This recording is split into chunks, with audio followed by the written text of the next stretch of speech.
Okay, so for those who don't know, I'm Jen Sibbett. My daughter is Emma. She's 12 years old, and we are officially uh, 12 years seizure free. So Emma seized from about day 8 to day 12 of life. In Colorado, we got the official diagnosis of PDE at 12 days, and that's when her seizure stops. Hi, Curtis. And then um, Curtis was actually Emma's doctor when we moved. When we lived in Colorado Springs, we got transferred up to Denver, and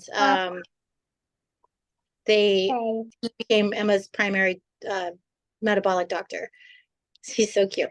Um, so my story is very similar to everybody else's in the sense of the seizure starting. We ironically, when I was pregnant, they did the normal ultrasounds, right? And they found a shadow, and then they determined it was nothing.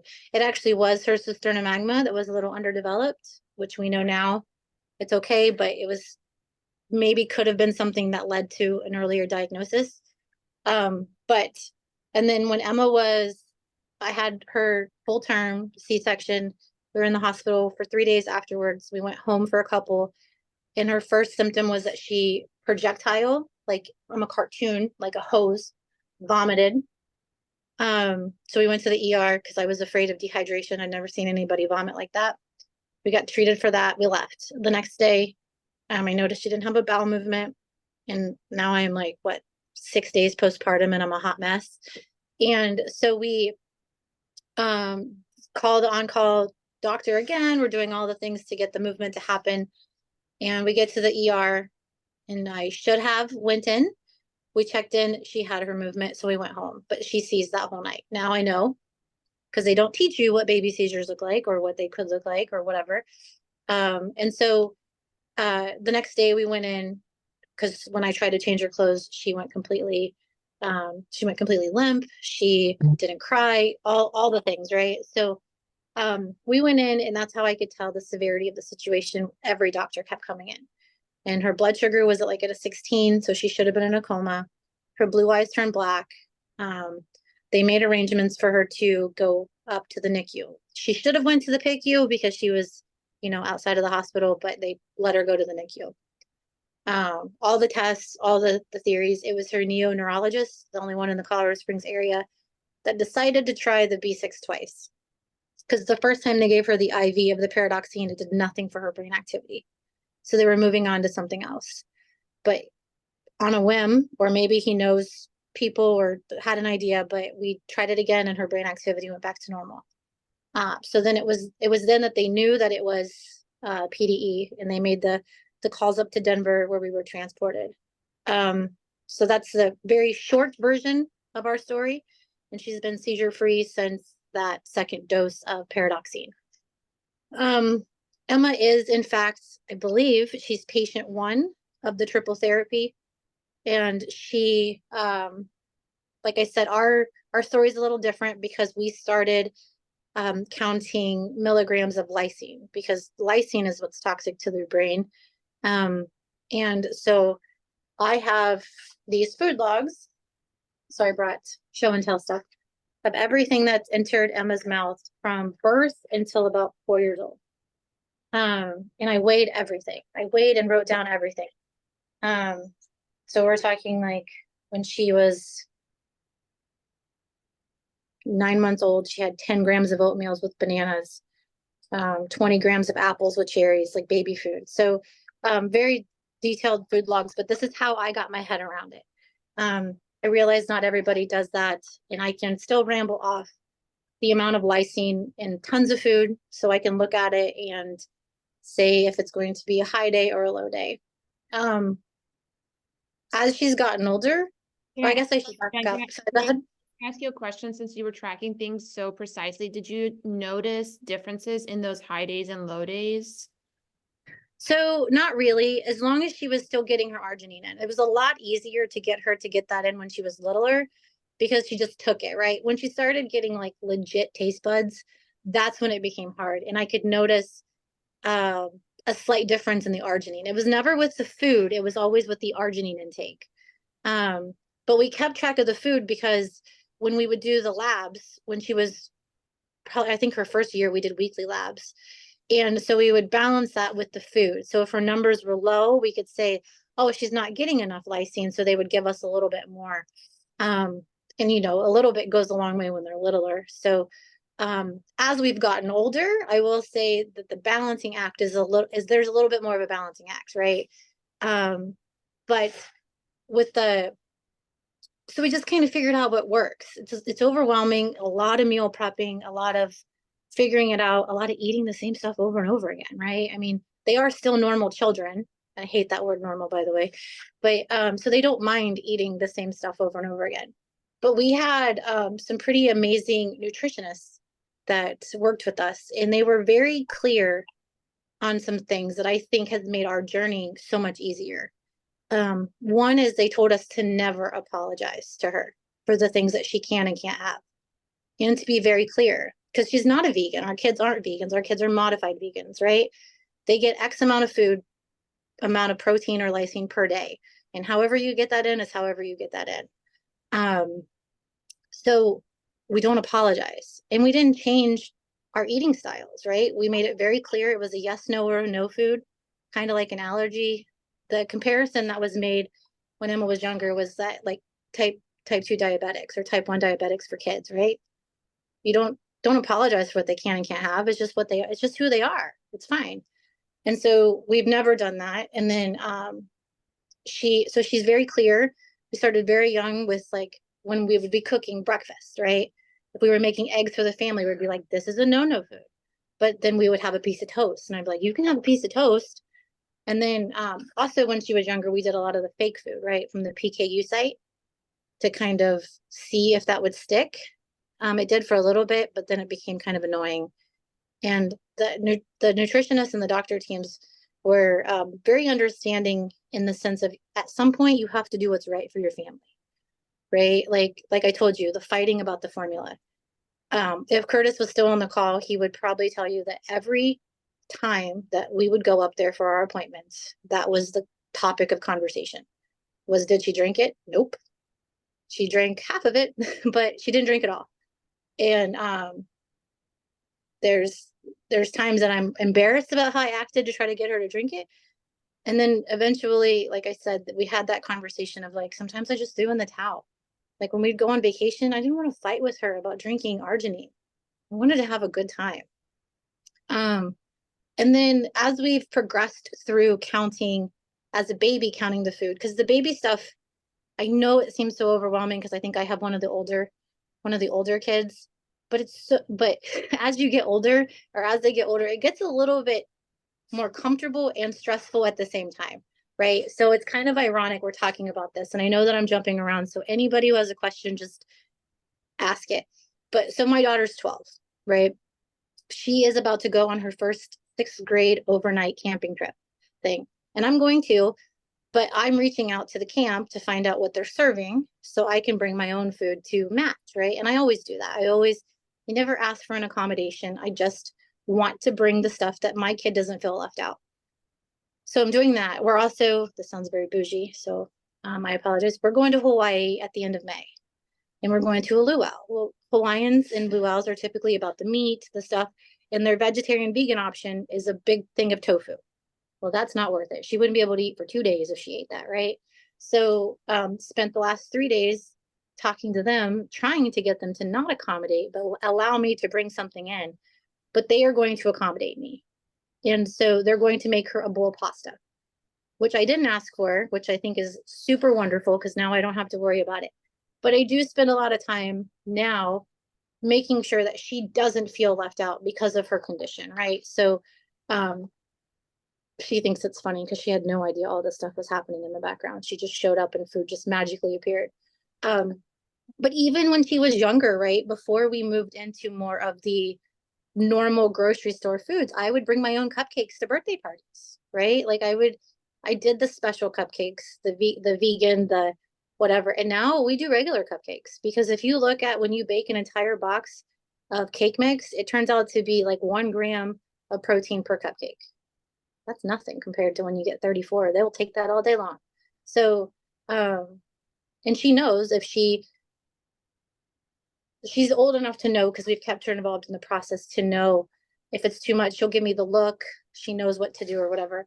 Um, but as a baby, I just did a lot of prepping for the week. I had to do things that made me feel normal, right? So Emma was in daycare. So I don't know if anybody's heard of 31 bags, but it was a big deal for a long time. These little cooler bags. I had one made for every day of the week because I just wanted to feel normal taking her food into daycare.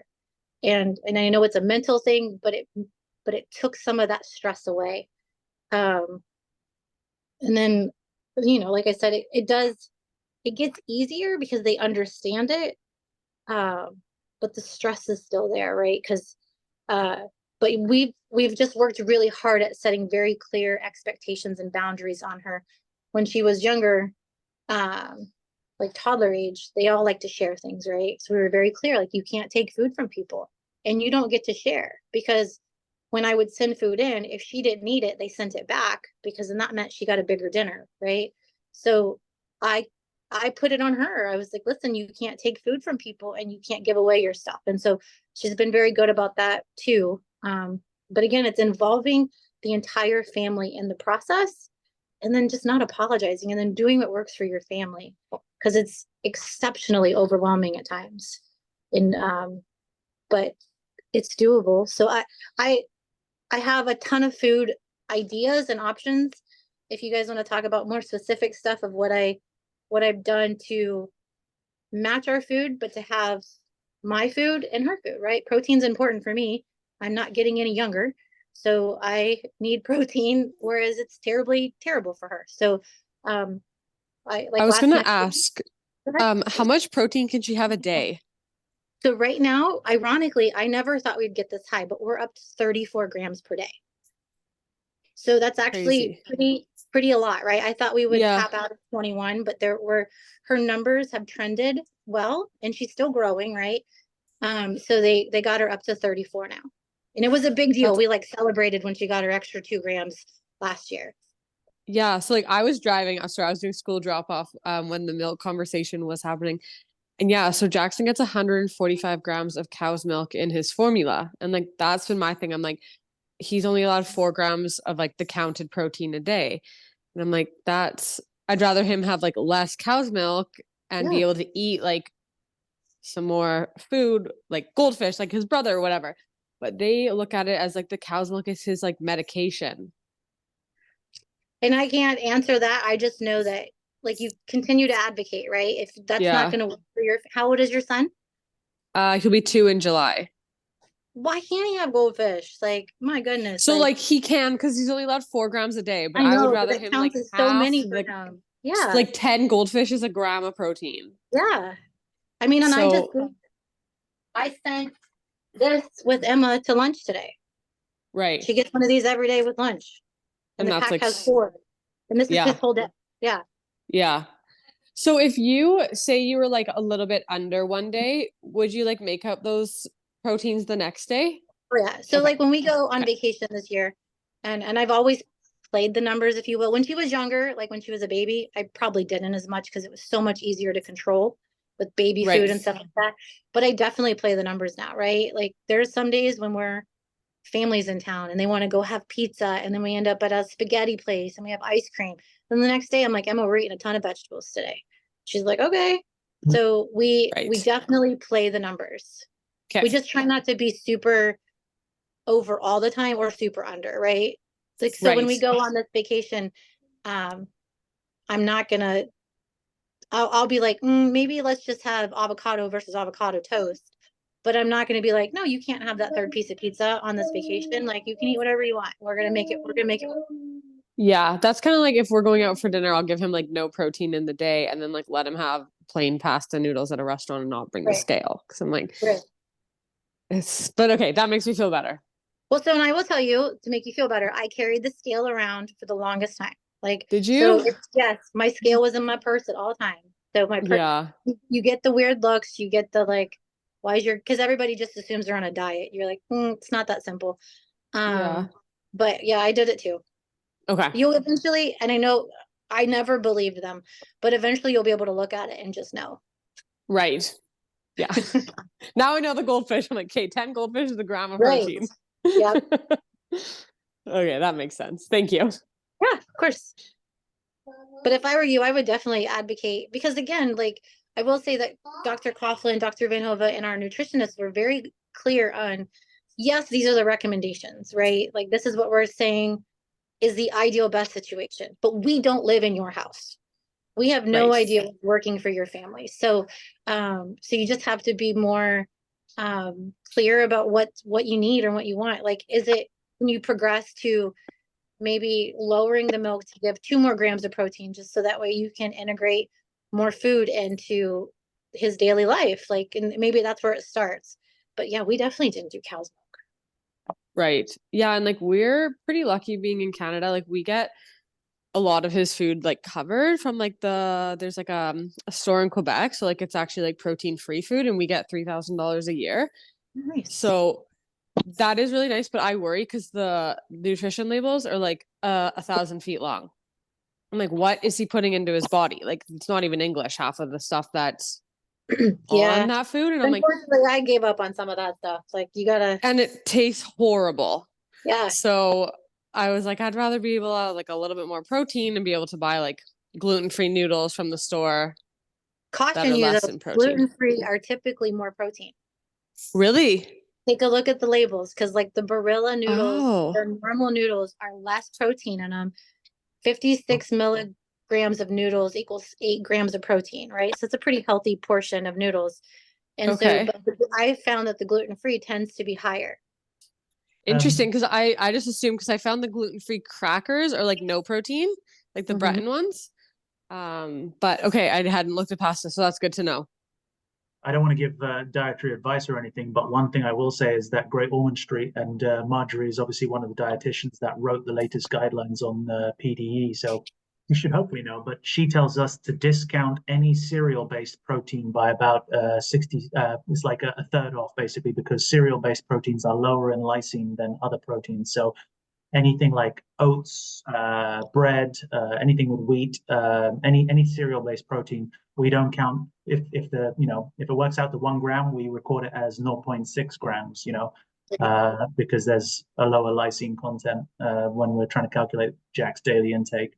So you could talk to your dietitian about that and say, hey, we've heard that cereal-based proteins are lower in lysine. Can we give a little more, especially for goldfish, which would be a cereal-based protein? That would be potentially a reason to have a few more goldfish. Right? More goldfish. That's really cute. Well, He you know what's loves funny is- goldfish, this guy. Is it real though, right? I mean, that's a normal, and again, I hate that word. It's a normal kid snack. Like, Yeah. it would be wonderful just to whip out a pack and say, go to town, kid. And when you are able to do that, you're going to be like, this is awesome. Yeah. So, but I mean, those are the things that, like, that was interesting to hear that. Like, I'm at a point where I don't count anything anymore. I kind of know at this point, and she knows too. So we're good. But, yeah, like I didn't do any of the special breads after a while because I was finding that there's a honey wheat bread that has, if you just look at the label, it's 2 grams per slice, right? So that's not too bad, like for butter toast, and we do use the vegan butter just because it's delicious. But like that's what we do. And she does cereal with coconut milk or almond milk because almond milk doesn't have anything in it either. It's not like she drinks it, she just uses it to make the cereal less crunchy. But there's plenty of stuff that, like, when you look at what you put in versus what they take in, like he was saying, that's probably why the cereal grains is different, because what's put in versus what's actually consumed is considerably different. Did Curtis ever have you did you ever discuss with him the idea of modulating the arginine intake? So say she's got your daughter was going out for a party with friends, and you just wanted to give her a bit more freedom to enjoy what she wants. Could you did you ever discuss, like, can she temporarily have a little bit more arginine just so that she can enjoy a higher protein content meal? So what's funny is at this age, and again, a lot of this is based off of just like her labs, right? So we base a lot of the decisions I make that decision, right? When Okay. she goes to a party, it's already hard enough to be a kid, right? So if she's gonna go to a birthday party and they have pizza, she knows to pull the cheese off, right? So we've learned that she can do normal pizza. Normal pizza. We pull the cheese off because she doesn't like the vegan cheese on the pizza. But she likes the cheese juices, that's what she calls the grease, that goes into the pizza crust, right? So it is what it is. It's how we make it work. Right. And so she goes to a party and she eats the pizza and a Time to cupcake put Wish Cherry at 11. and maybe ice cream. And then 8/28, she'll usually 1980. tell me the next day, or I'll ask about like, did you eat a lot? Did you eat a little? And she'll let me know. And then we kind of balance that out the next couple days. Like, but Okay. you know, they gotta be normal too, right? It's so hard to be a kid. And it's funny because so we've been here in this area since she was 3. So a lot of her little friends don't know of this, and my friends don't know of the historical side of the scary time. They just know she has this thing. So all of her friends can't understand that it's not an allergy, right? But they're like, she can't have protein, she'll die. Okay, if that's what you guys need to say to not give her peanut butter, I'm good. Like, but that's not the case. But all of her little friends kind of look out for her too. So That's um awesome. so it kind of works out for us that way. And then um again, as we've gotten down this road and being more vegan or vegetarian and stuff becomes more popular, there's a ton more food options out there. So I took some notes of some stuff. We eat a lot of frozen. Sheets does a lot of frozen stuff as some of her most favorite things. So she told me to write these down. Um, Dr. Prager's has a California burger. It's a frozen burger. It has 5 grams. So when we go to a barbecue, now she can eat with her friends, right? So we just take it with us with a piece of Where do maybe you her find vegan. those? So I got them you can get them at Walmart. Are you in the States? What is Yeah. it called? Dr. Prager's. I can send it in an email and take pictures so you guys can see it. That would be great. Yeah, so you don't, I'll send all this out. Green Giant has like zucchini fries and cauliflower tots. They're delicious. The Do little they have turdy, cheese in them? not enough to count. If you look at what's in there, it's not. So the It's not. Parmesan, because I look at those all the time and I was like, of course they're gonna put cheese with the Yeah, veggies. the Parmesan garlic zucchini fries, she loves them, and there's not enough when you balance it out for the day. Like, so that's her favorite air fryer meal is the gardenia chicken, the fake chicken. She gets 4 nuggets, 4 tenders, and then she unfortunately eats the entire bag of the zucchini fries. So it's expensive, right? Because she eats the whole bag, but she's also 12. So it's a little different. But that's her most favorite meal is that and the cauliflower tots. We've also learned that she liked her fake fish tacos. So Gardenia makes fish fillets also.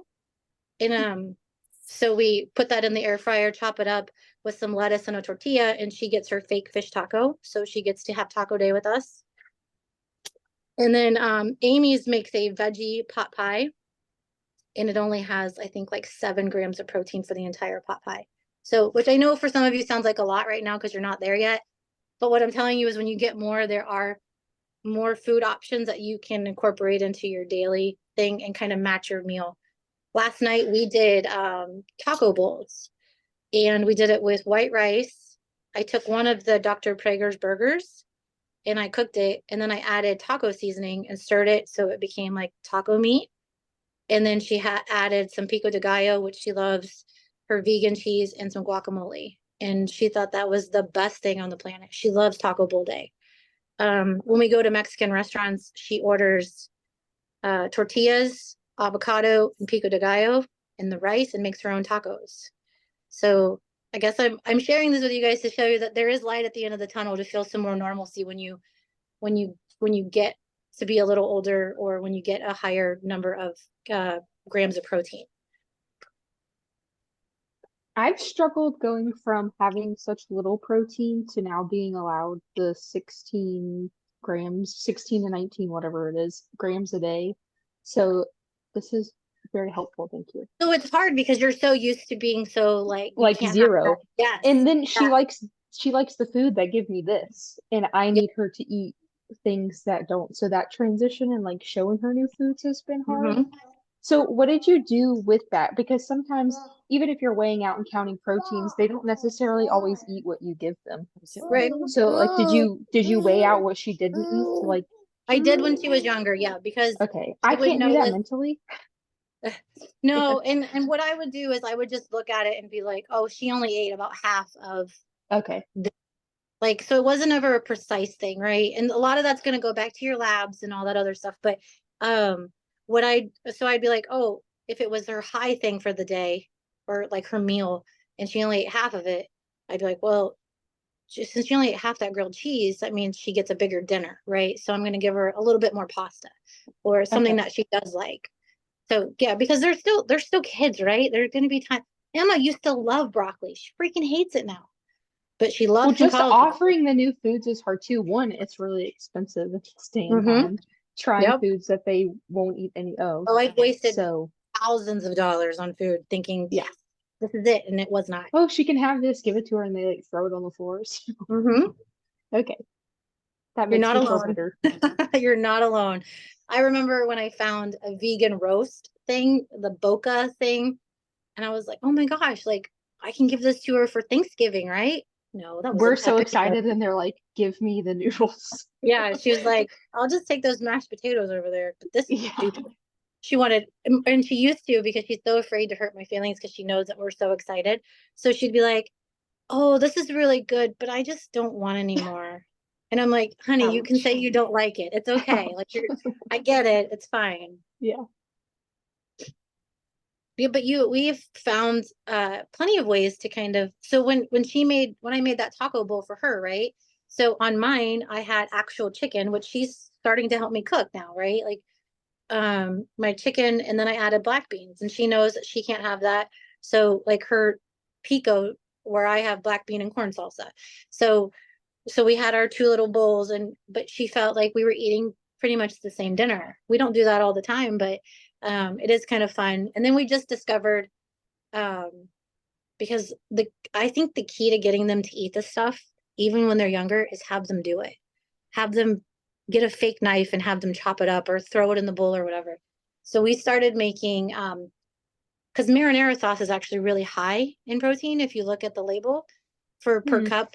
So don't stress over that. Don't stress over that. But if you look at the label, it is pretty high. We love it, so I don't count it. Don't I mean it is what it is. But we've found that she likes. We started making an avocado paste. So we blend up avocado with some lime and some garlic and some salt, and she does it. She squeezes it in there and thinks it's the coolest thing, and it's actually really really good. And then I put chicken on top, so then I'm getting a full meal, and she thinks it's cool because she made it. So there's lots of ways to get kind of creative about things. Sorry, I was trying Very to. cool. I'm I on my didn't think about that. She'll sit there and eat avocado cups, so Yep, I'll be trying that. we love it. We just had that Tuesday, I think it was. Do you find it easier her being older? Like, will she eat salads and stuff? Or I don't remember when I was 12 if I ate that or not. So it's so funny because she's starting to like the idea of salad, but Okay. really on a salad, like if we go to a restaurant and order a salad, she gets lettuce and dressing. I mean, me too. So, So, so she's not getting any of the good stuff, but she is okay. more open to it. But like a lot of the stuff, they're not, they're not putting vegan cheese on a salad at a restaurant, at a normal restaurant. Right. So, uh, so she's more open to it. She put lettuce in her rice bowl yesterday, so that's like a win. Okay. But are we eating full on salads? No, not yet. Okay. Well, I figured I'd ask. It would be cool if she did, but no, she's still 12. And I had a Um, go ahead. I can't read the comments. I'm sorry if I I know, can't but keep the comments. comments are all good. They're all just about the dietary. Oh, Becky said, how's the baby food stage? We're in the formula stage. He's Hazel is 4 months, stressing about the transition in a few months. So when Emma was on baby, to answer that question, again, these are all just my experiences. I just want to caveat with, if I say anything that's not sitting well, please, this is solely my experiences, right? When Emma was a baby, like I said, this would be when she was 10 months old. No, 9 months old.